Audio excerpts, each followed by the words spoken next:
At nga ho mga madam, boss manager amo at kasama ko nga ho diyan si Nini at baga ho ay nagkasakit ay papacheck up ko ho sa bayan. At nga ho yung dalawa nga pong magkapatid inaandini sa likod ni Kuya Jason at gawa nga ho ng puno na dini sa loob. At may isang bata nga ho kaming nakilala ay may daladala hubag ang aso. Ayaw na hubag ang bitawan niyang batang yan yung kulay brown na aso. Ay sabi ho ay meron daw siyang kulay itim. Kaya binigay ho sa amin aring kulay itim. At nga ho mga madam, boss manager amo ay butit may dala nga ho ako diyang pampalit ni Nini. At gawa ho baga ng saktong madumihin nga ho ang bata. Kaya ako'y nagbaon diyan ng damit.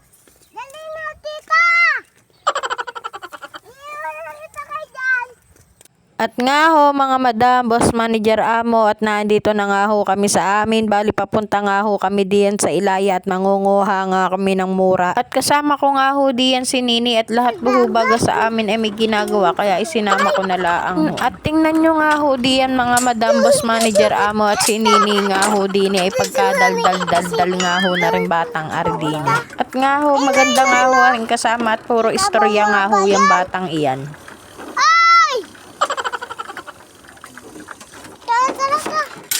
At nga ho mga madam, boss manager amo at naandito na nga ho kami sa Ilaya. At nga ho mga madam, boss manager amo, dun nga ho kami pupunta do sa madaming punong iyon. At din nga ho kami naglalakad na at malayo-layo nga ho yun. At nga ho yung mga kasama namin ay naunan na nga ho dun. Bali pagdating ko nga ho din ay aring mag-asawang ari ay nangunguha na pala ng mangga. Ilan yan?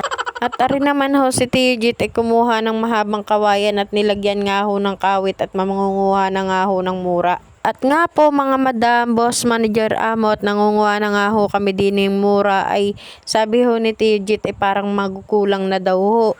Ay ilan yan, hindi kami makakapagbuko salad ay kami magsuswimming. At nga ho mga madam, boss manager amo ay nakakuha nga ho diyan si Tio Jit ng isa at binuksan nga ho ay sabi ay magulang nga daw talaga. At nga ho mga madam, boss manager amo ay lagi na lang ho natanggal aring kawit na aray. Kanina pa nga ho inayos si Tio Jit at talagang lagi na lang ho natanggal. At nga ho, pumunta naman kami din sa may katabi ng puso at baka daw din may mura na daw makuha ay talagang parang wala pa rin. At nga ho ay nagbukas ho uli kami ng isa ay talaga hong matigas at talagang parang papunta na ho nga sa alanganin. Hindi ho mura, talagang niyog.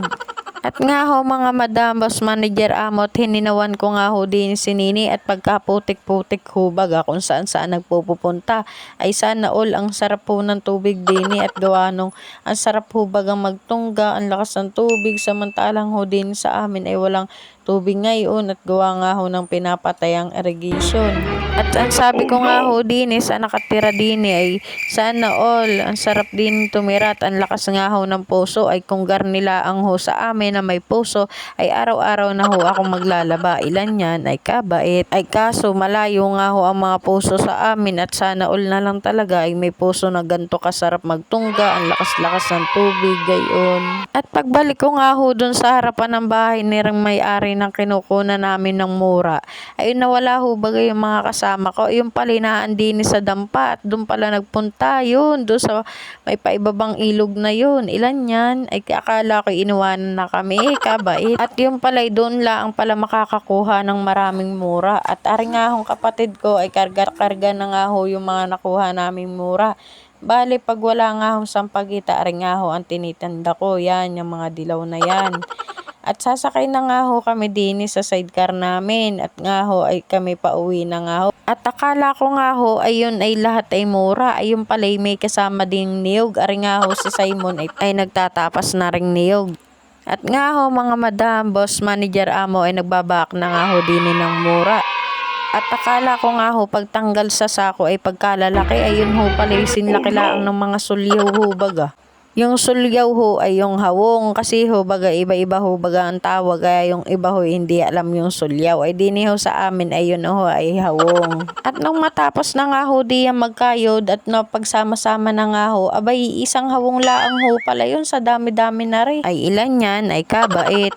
Bali nga ho mga madam, boss manager amo, nagawa nga lang ho namin buko salad ay 5 plastic ho baga ng yelo laang. Hindi ko na nga ho pala nabidyuhan at gawa ho ng kanya-kanya ho baga kami ng mga pinagagawa din sa bahay. Ang dami ho namin ginagawa eh. At ari nga hong dalawang ari ay wala hong kaalam-alam na binibidyuhan ko ho sila kaya napapatawa na laang diyan si Generous. Ilan yan? Siya hanggang dito na lamang. Ilan yan? Tama na, magbago ka na. Ingat Jared. Salamat sa panonood.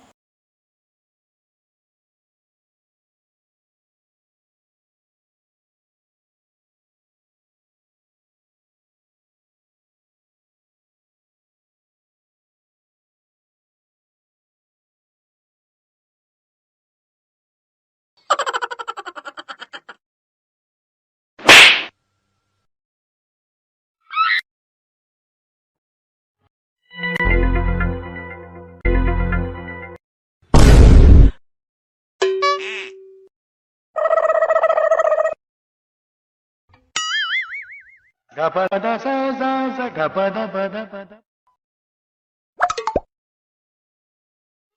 umr sari